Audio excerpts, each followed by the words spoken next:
सुंदर आलोकमला सांगक दोलुकुछि रायगड़ा जिला। रायगड़ा रे सांस्कृतिक गणपर्व चैती महोत्सव उद्घाटन हो जाइछि। माँ मझीघरियाणी मंदिर कलश अणाजिबा सहित जगन्नाथ मंदिर आज्ञामाल अणाଯାଇ चैतीर शुभारंभ करा जायथिला। एक विराट पटुआर रे नाच गीत सहित माँ मझीघरियाणी मंदिर कलश चैती मंच रे पहुंचीथिला। चैतीर प्रथम संध्यारे राज्य मत्स्य और पशुपालन मंत्री गोकुलानंद मल्लिक मुख्य अतिथि भावे जोग देइथिले। सभा प्रारंभ में वंदे मातरम और पर वंदे उत्कल जननी गीत गान करा जायथिला।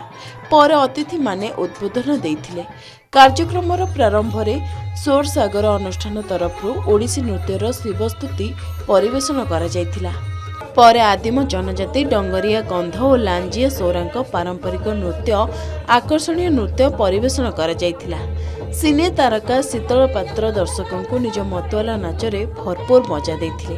चैतीर प्रथम संध्यारे प्रसिद्ध कंठशिल्पी अनन्या श्रीतम नंदक संगीत रे दर्शक झूमी उठिथिले। आज रायगड़ा जिलार गणपर्व चैती माँ माझीघरियाणी कोठारो आज मशाल यात्रा रे सुंदर भाव में आसी आज सब उद्घाटन हो जाए।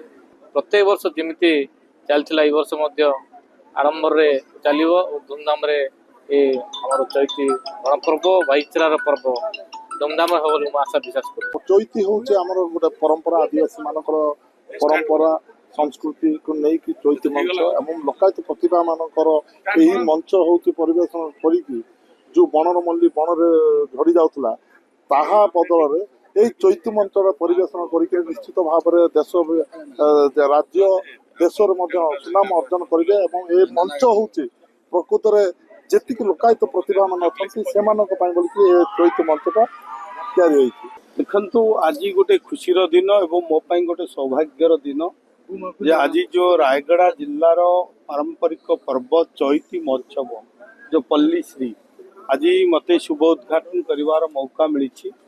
एथिरे आज एथिरे समस्त जिला प्रशासन द्वारा प्रस्तुत ये जो भव्य दिव्य आयोजन विभिन्न स्टॉल 300 ऊर्ध्व स्टॉल पड़िबा आदिवासी भाई भौणी मानकर कला संस्कृति परंपरा को सम्मिलित करवा एवं ताकू उज्जीवित करवा आगु को नेबा पाई आज देखिचंती गोटे मंच रे दल मत निर्विशेष रे हमर समस्त विधायक बंधु माने जिला प्रशासन एवं सरकार समस्ते निष्पत्ति जे आमे एई रायगड़ा अंचलर विकास करिबा।